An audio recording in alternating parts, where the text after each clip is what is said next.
поет ночная птица одна в осенней тишине.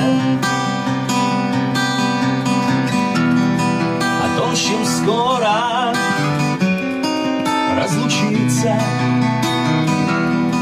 и будет видеть лишь во сне.